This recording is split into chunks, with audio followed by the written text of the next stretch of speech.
Subscribe कीजिए इस channel को और घंटी का बटन दबाइए लेटेस्ट वीडियो देखने के लिए। नैहरवा में ननदी हम जबो, नैहरवा में ननदी हम जबो। 5 रुपया बजजवा के देबो, 5 रुपया बजजवा के देबो।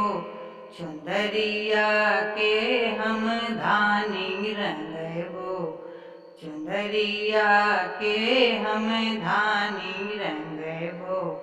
नैहरवा में ननदी हम जबो, नैहरवा में ननदी हम जबो। 100 रुपया सोनरवा के देबो, 100 रुपया सोनरवा के देबो। टिकवा में हम मीना जरबो, टिकवा में हम मीना जरबो। नैहरवा में ननदी हम जबो, नैहरवा में ननदी हम जबो। 100 रुपया सोनरवा के देबो, 100 रुपया सोनरवा के देबो। झुमका में हम बचवा लगबो, झुमका में हम बचवा लगबो।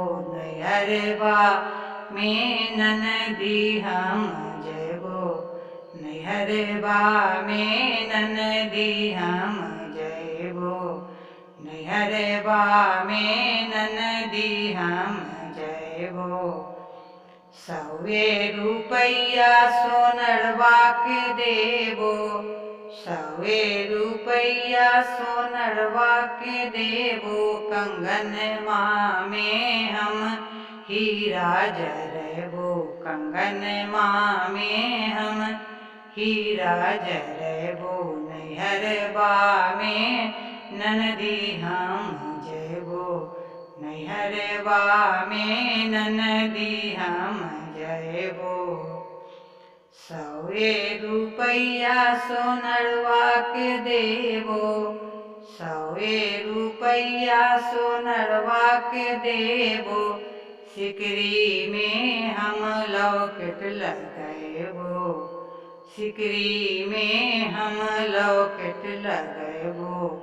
नैहरवा में ननदी हम जबो, नैहरवा में ननदी हम जबो। नैहरवा में हम ननदी हम जबो। 100 रुपया सोनरवा के देबो, पायल में हम घुघरू लगबो, पायलिया में हम घुघरू लगबो। नैहरवा में ननदी हम जबो, नैहरवा में ननदी हम जबो। नैहरवा में ननदी हम जबो।